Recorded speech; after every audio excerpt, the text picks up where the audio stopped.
আলামিন মানুষের ভিতরে এই তিনটা জিনিস ফিট করেছেন। কিছু কারণে মানুষ নিকৃষ্ট হয়ে যায়, কিছু কারণে মানুষ শয়তানি পুশ পায়। মনে রাখবেন, শয়তান যখন পুশ করে ধাক্কা দেয়, শয়তানের ধাক্কা তিন ধরনের হয়। কয় ধরনের? শয়তান, আপনি এই জিনিসটা রিসিভ করছেন তিনটা চ্যানেল থেকে। দুনিয়া মানে আপনার নফসের সাথে তিন চ্যানেল লেগে আছে, দুনিয়া, শয়তান এবং খুদ আপনার ভিতরের নফস। এই তিনটা মিলে তারা কাজ করছে আপনাকে সর্বনিকৃষ্ট বানানোর জন্য। তো যদি আপনাকে সর্বনিকৃষ্ট বানাতে চাই, তো প্রথম ধাক্কা লাগাতে হবে আল্লাহ থেকে আপনার সম্পর্ককে ডিসকানেক্ট করা। আল্লাহ থেকে আপনার সম্পর্ককে ডিসকানেক্ট করা। তখন কি আপনি আল্লাহ সম্পর্কে সংশয়বাদিতা অথবা সন্দেহের উদ্রেক হয়ে, আমার আচ্ছা বালা একটা ছেলে পাঞ্জেগানা নামাজ পড়তো, নামাজি একটা ছেলে, আমার নবীর ইশক মোহাব্বত রাখতো, এমন একটা ছেলে ইউনিভার্সিটিতে যাওয়ার পরে বিভিন্ন বই পুস্তক যখন পড়েছে, সে কি করলো? আল্লাহ রাব্বুল আলামিন সম্পর্কে সন্দিহান হয়ে গেল। শয়তান ধাক্কা লাগিয়েছে, তো শয়তান ধাক্কা লাগিয়েছে। চলতে চলতে আপনাদেরকে এটাও বলে যায় আমার ভাইয়েরা, অনেক মানুষ বিভিন্ন জায়গা থেকে বসে শুনছেন, আল্লাহর দুনিয়ার মধ্যে কোন দার্শনিক, আমি কি বলেছি? আমি আপনাদেরকে শুরুতেই বলে দিয়েছি আমি ফিলসফির ছাত্র, ইসলামিক ফিলসফি আমার সাবজেক্ট। আল্লাহর দুনিয়াতে কোন দার্শনিক আল্লাহর অস্তিত্ব স্বীকার করে?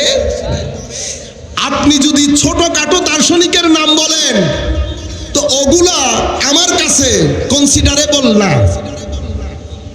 দর্শনের জগতে যারা ঢাকা বিশ্ববিদ্যালয়ের প্রফেসর ছিলেন, তারা কেউ, আমি এখানে উদাহরণ দিয়ে বোঝানোর চেষ্টা করছি, ঢাকা বিশ্ববিদ্যালয় মানে ঢাকা বিশ্ববিদ্যালয় না।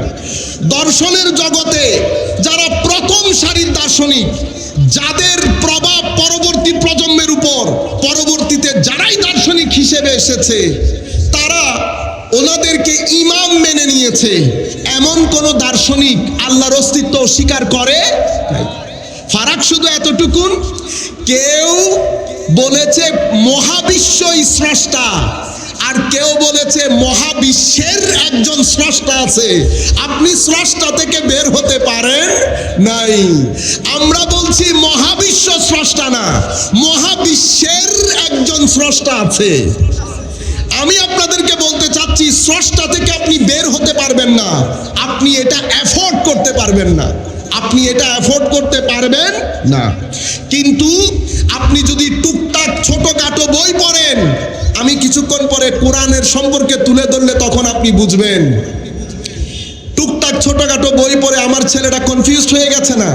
শয়তানের ধাক্কা লেগেছে, পুশ করেছে।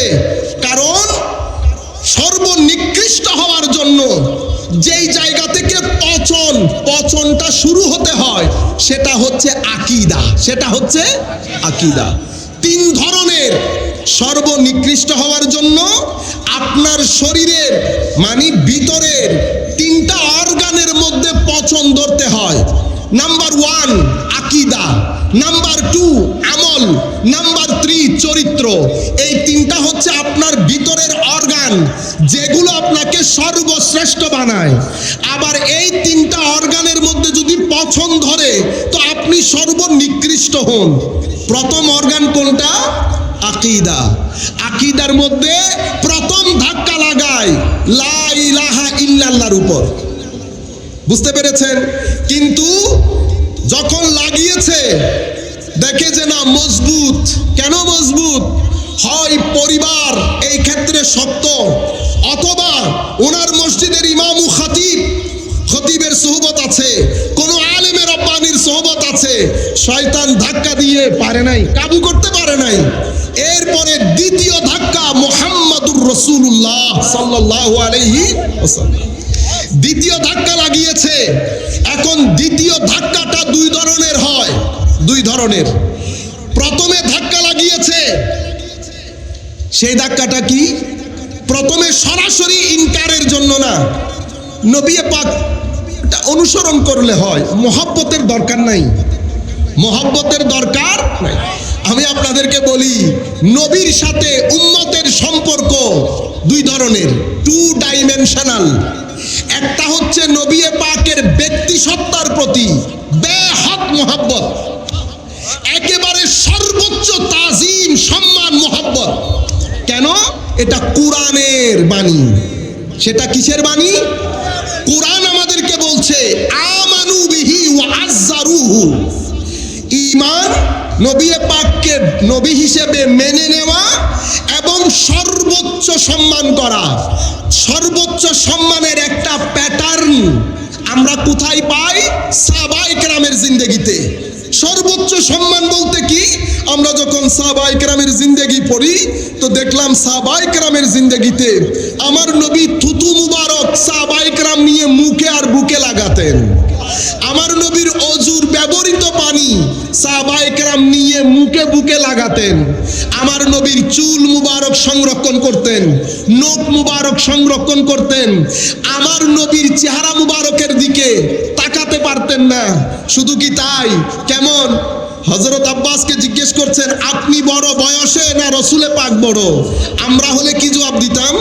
আমি বয়সে 2-2.5 বছরের বড় হব। সাহাবীর আদব দেখেন, সম্মানের কথা বলেছি না? সাহাবায়ে কেরামের জবাব। আসলে ঘটনা হচ্ছে আমি দুনিয়াতে আসতে একটু আগে চলে এসেছি, কিন্তু বড় তো রাসূলুল্লাহ সাল্লাল্লাহু আলাইহি ওয়াসাল্লাম। জবাব দেখেছেন? জবাব দেখেছেন? আনা আকবারু মিন ওয়া হুয়া মুকদ্দামুন মিন্নি ফিল মিলাদ ওয়া হুয়া আকবারু মিন্নি ওয়া আনা মুকদ্দামুন মিনহু ফিল মিলাদ। বড় তো রাসূলুল্লাহ, কিন্তু দুনিয়াতে আসার আগে আমি আগে চলে এসেছি। আমার ভাইরা, সাহাবায়ে কেরামের আদব, আল্লাহু ওয়া রাসূলুহু আ'লাম। সাহাবায়ে কেরামের আদব, বিআবি আনতা ওয়া উম্মি ইয়া রাসূলুল্লাহ সাল্লাল্লাহু আলাইহি ওয়াসাল্লাম। এটাই হচ্ছে আদবের প্যাটার্ন। তাহলে রসুল পাকের সাথে আমাদের সম্পর্ক, উম্মতের সম্পর্ক দুই ধরনের। একটা মুহাব্বতের, আদবের, তাজিমের, আরেকটা আমার নবীর নিয়ে আসা তালিমাতের অনুকরণ এবং অনুসরণের। যদি মহব্বত না থাকে তো ঈমান থাকে না। যদি মহব্বত না থাকে তো ঈমান থাকে না। কিন্তু সময় যেহেতু ম্যাটেরিয়ালিস্টিক, জড়বাদী সময়, জড়বাদিতার মধ্যে কয়েকটা জিনিস আপনি পাবেন না। জড়বাদী সমাজের মধ্যে আপনি সহযোগিতা পাবেন না। কেন? জড়বাদী সমাজ কখনো কোঅপারেটিভ হয় না, কম্পিটিটিভ হয়। কম্পিটিশন, কার আগে কে দৌড়াইতে পারে, কার আগে কে যাইতে পারে। 1 কোটি টাকা আছে, 2 কোটি টাকা করো। 2 কোটি টাকাকে 3 কোটি টাকা করো। বিভিন্ন সুপার মার্কেটে গিয়ে 2000 টাকার জিনিস 2 লাখ টাকা দিয়ে খরিদ করো। কিন্তু আপনার আশপাশে মানুষ রমজানে ইফতার করতে পারে না, রমজানে ইফতার করতে পারে না। হসপিটালে ছেলে বাবার দিকে তাকিয়ে থাকে, বাবা ছেলের দিকে তাকিয়ে থাকে। টাকার কারণে সন্তান বাবার চিকিৎসা করাইতে পারে না, বাবা সন্তানের চিকিৎসা করাইতে পারে না। আমার ভাইয়েরা, কত বেসাহারা লোক দেখেছি। কিছু টুকটাক আমরা কাজ করি এই ধরনের, কত ধরনের জায়গায় আল্লাহর দরবারে হাত তুলে বলেছি, মাওলা এমন তৌফিক দান করো যেন কোনো গরিব মানুষ আমাদের দরবার থেকে খালি হাতে ফেরত না যায়। রূহ কবুল করে না। কিন্তু সমাজ যখন অতিমাত্রায় ম্যাটেরিয়ালিস্টিক হয়ে যায়, জড়বাদী হয়ে যায়, সমাজ আনা কেন্দ্রিক হয়ে যায়, আমি কেন্দ্রিক হয়ে যায়, সমাজের মধ্যে তখন আমরা থাকে না। জড়বাদী সমাজ আর ইসলাম, এই দুইটার মধ্যে ফারাক হচ্ছে ধর্মে। ইসলামী সমাজ আমি ছাড়া আমরা বলে, কি বলে? আমরা, আমি না, আই না, উই। কম্পিটিশন না, কোঅপারেশন। তোমার প্রতিবেশী যদি না খেয়ে ঘুমায় তো তুমি মুসলমান না। কোঅপারেশনের অবস্থা দেখেছেন। কিন্তু জড়বাদী সমাজের মধ্যে এই কোঅপারেশন আপনি পাবেন না। এখানে কম্পিটিশন হবে, রাত দিন এক করে দিচ্ছে। শুধু এখন কম্পিটিশন আমি কেন্দ্রিক হতে হতে কি পরিমাণ হয়েছে জানেন? আমরা যখন কোনো প্রোগ্রামে যাই, আপনারা কি তুলেন? আমাদের সাথে তুলেন যে সেটা কি? সেলফি। সেলফি, আমি। এটাকে আবার অক্সফোর্ড ডিকশনারিতে জায়গাও করে দেওয়া হয়েছে। আমরা আস্তে আস্তে সেলফি পর্যন্ত এসেছি, আমি কেন্দ্রিক। আমি আপনাদেরকে বোঝাতে চাচ্ছি, তো জড়বাদী সমাজের আরেকটা বড় সমস্যা হচ্ছে, জড়বাদী সমাজের মধ্যে মহব্বত এবং সম্মান, এই দুই জিনিস আস্তে আস্তে আস্তে আস্তে হারিয়ে যায়। কেন? জড়বাদী সমাজের মধ্যে যেহেতু আমিও একজন, আপনিও একজন, আপনি বড় হন ছোট হন আমি কেয়ার করি না, সে কারণে জড়বাদী সমাজের শিক্ষক এবং ছাত্রের মধ্যে সম্মানের সম্পর্ক থাকে না। আমাদের এটা মাদ্রাসা না, এই মাদ্রাসার মধ্যে শিক্ষক যতক্ষণ পর্যন্ত ক্লাসে থাকে বা ঢোকে, ছাত্রদের আদব কেমন হয়? আমরা যখন আসলাম, আমাদের ছোট ছোট ছেলেরা আমাদেরকে কেউ কদমবুচি করছে, কেউ সালাম দিচ্ছে, কেউ দাঁড়াচ্ছে, কেউ বসছে, এক আজীব সম্মান। কিসে শিখিয়েছে? ধর্ম। কিসে শিখিয়েছে? ধর্ম। কিন্তু জড়বাদী সমাজের মধ্যে শিক্ষক শিক্ষা বিক্রি করেন, ছাত্র শিক্ষা কিনে নেন। একজন বিক্রেতা আরেকজন কাস্টমার তথা ক্রেতা, দুইজনের মাঝখানে কোনো স্পিরিচুয়াল সম্পর্ক থাকে না। জড়বাদী সমাজ কোনো সম্মান, একজনের প্রতি একজনের ফিলিংস।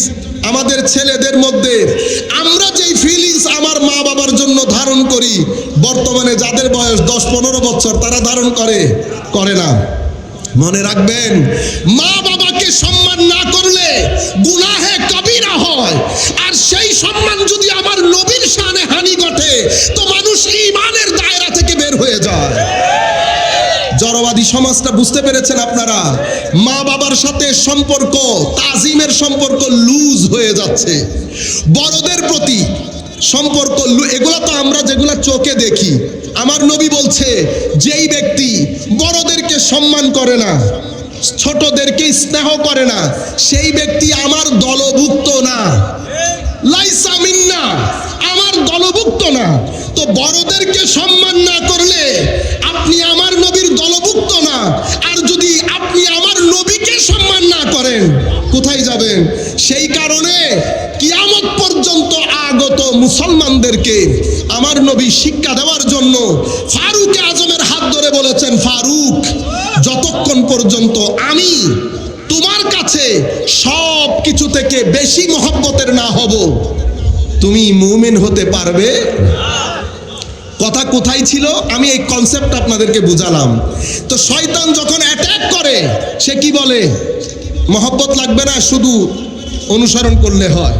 শুধু, কারণ উনি এসেছেন একটা মেসেজ নিয়ে, একটা মেসেজ নিয়ে। এখন আপনার সঙ্গ যদি উল্টাপাল্টা হয়, আপনি এমন কিছু মানুষের সঙ্গে থাকেন যেই মানুষগুলো অলরেডি অ্যাটাকড হয়েছে, অলরেডি হামলার শিকার, আপনিও কি হন? সঙ্গের কারণে লোহা বাসে না। 5 টাকার লাকড়ির গায়ে চড়ে 500 টাকার লোহা পানির মধ্যে ডুবতেছে, ডুবে না তো। সেই কারণে সঙ্গ দোষে লোহা ভাসে। আমি আপনাদেরকে বলছি, ওই সঙ্গ দোষ যখন হামলা হয়েছে, এমন কিছু সঙ্গের মধ্যে আপনি থাকেন, আপনি কনভিন্স হয়ে গেছেন, শয়তানও খুশি, শয়তানও।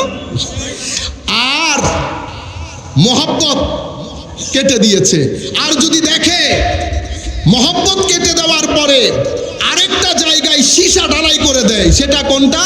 খবরদার, ওলিদের কাছে যাবে না, ওলিদের কাছে, উলামায়ে রব্বানির কাছে যাবে না। ওরা কিছু জানে না, ওনারা আলেমে রব্বানিরা কিছু জানে না। এই ধরনের মাইন্ডসেট আমাদের যুবকদের মধ্যে আছে না? কেন জানেন? কারণ আলেমে রব্বানির সুহবতে বসলে বান্দার ভিতর জিন্দা হয়ে যায়, বান্দার ভিতর জিন্দা হয়ে যায়। কেন জিন্দা হয়? কারণ আলেমে রব্বানিদের সিনা ভরা নূর থাকে। কিসের নূর? আফামান শারাহাল্লাহু সাদরাহুর নূর, আফামান শারাহাল্লাহু সাদরাহু লিল ইসলামে ফাহু আলা নূরিম মির রাব্বে, নূরিম মির রাব্বে। আরেক আয়াতের মধ্যে আল্লাহ বলছেন, ইউতিকুম কিফলাইন মিন নূরিহি, তাদেরকে আল্লাহ রাব্বুল আলামিন ডাবল নূর দান করেন। তো এই নূরের মজলিসে, সিনাবর্তী নূরওয়ালা মানুষের মজলিসে যখন আপনি বসবেন, আপনার ভিতরের মধ্যে অটোমেটিক্যালি নূরের একটা তাপ লাগবে। তখন আপনি কি বলেন? ওনার সাথে বসলে কেমন কেমন লাগে। ওনার সাথে বসলে আসতে ইচ্ছে করে না, ওনার চেহারার দিকে তাকালে ভিতরের মধ্যে একটা সুকুন পেদা হয়, একটা তুমানিনা, একটা প্রশান্তি আসে। এটা আমার নবী বলেছেন। আহলুল্লাহ কেমনে চিনবা? আল্লাহর ওয়ালি কেমনে চিনবা? আমার নবী বলছে চেহারা বলে দেবে তা আল্লাহর ওয়ালি। চেহারার মধ্যে আজব এক নূর থাকবে, আমল দেখলে তুমি বুঝতে পারবে আল্লাহর ওয়ালি। ইখলাস, আমলের মধ্যে ইখলাস, ইস্তেকামা, আমলের মধ্যে লিল্লাহিয়াত। এবং যখন কোনো মুখ খুলবে, মুখ যখন খুলবে কোরআন এবং ইলম ও হিকমতের চশমা জারি হয়ে যাবে, তোমরা বুঝতে পারবে আহলুল্লাহ আল্লাহর ওয়ালি, আল্লাহর ওয়ালি। তো এখন যুবকদেরকে ওই অ্যাটাক করার পরে আরেকটা জায়গায় সীসা ঢালাই করে দেয়, কি বলে? আলেমে রব্বানির কাছে যায়ও না। আলেমে রব্বানির কাছে কিচ্ছু জানে না ওনারা কিচ্ছু জানেন না। আমাদের ছেলেরা এখন আমাদেরকে বলে না গো মাজার পূজারি, ঠিক না? এই টোটাল বিষয়টা হয় যাতে আপনাকে ওয়ালি বিমুখ করা যায়। এই কথা আপনি মাথায় রাখবেন। মাওলায়ে করিম আল্লাহর নবীকে শেষ নবী হিসেবে পাঠান। আমার নবীর পরে দ্বীন ইসলামের খেদমত যারা করেছে তাদেরকে আমার নবী বলেছেন ওয়ারিসে ইলমে মুহাম্মাদি সাল্লাল্লাহু আলাইহি ওয়াসাল্লাম। আল উলামা ওয়ারাসাতুল আম্বিয়া বলেছেন। আবার উলামা যারা, আমার নবী বলেছেন আমার পরে এই দ্বীনের ধারক হবে আমার আলেমরা। আমার আলেমরা। আলেম দুই ধরনের হয়। এক ধরনের আলেমকে বলা হয় আসহাবুর রিওয়ায়াতি ওয়াদ দারায়া, আরেক ধরনের আলেমকে বলা হয় আসহাবুল হাকিকা। কোত্থেকে পেয়েছি? আল্লাহর নবীকে আল্লাহ 4টা নবুয়তি জিম্মাদারি দিয়ে পাঠিয়েছেন। কয়টা জিম্মাদারি? 4টা। ইয়াতলু আলাইহিম আয়াতিহি, আল্লাহর মেসেজ আপনি আমি পর্যন্ত পৌঁছিয়ে দেওয়া। এরপরে কি? এরপরে ওয়ায়ুজাক্কিহিম, আপনাকে আমাকে আমাদের ভিতরকে পরিশোধন করা, ভিতরকে আমাদেরকে তারবিয়ত দেওয়া, নার্চারিং করা। এরপরে ওয়ায়ুআল্লিমুহুমুল কিতাবা ওয়াল হিকমা, আমাদেরকে তালিম দিয়ে শিক্ষিত করা। তো যিনি শিক্ষিত করতে আসেন উনি নিজে অশিক্ষিত হবেন? এটা কখনো আল্লাহর দুনিয়াতে হয়? আমি মাদ্রাসায় যদি শিক্ষক রাখি তো শিক্ষক নিজেই যদি না জানেন আপনি এখানে রাখবেন? আমি যদি মুহাদ্দিস পদে কোনো একজন আলেমকে রাখি, আপনারা কি লিখেন? আলিম ফার্স্ট ক্লাস ফার্স্ট, ফাজিল ফার্স্ট ক্লাস ফার্স্ট, কামিল ফার্স্ট ক্লাস ফার্স্ট। অতঃপর অধ্যাপনার মধ্যে 10 বছরের অভিজ্ঞতা। একজন মুহাদ্দিস হওয়ার জন্য 10 বছরের অভিজ্ঞতা দরকার, ফার্স্ট ক্লাস ফার্স্ট দরকার সব জায়গার মধ্যে। আর যিনি কুল কায়নাতের শিক্ষক হিসেবে এসেছেন উনি অশিক্ষিত। ইন্না লিল্লাহি ওয়া ইন্না ইলাইহি রাজিউন। আমি আপনাদের কাছে ছেড়ে দিলাম।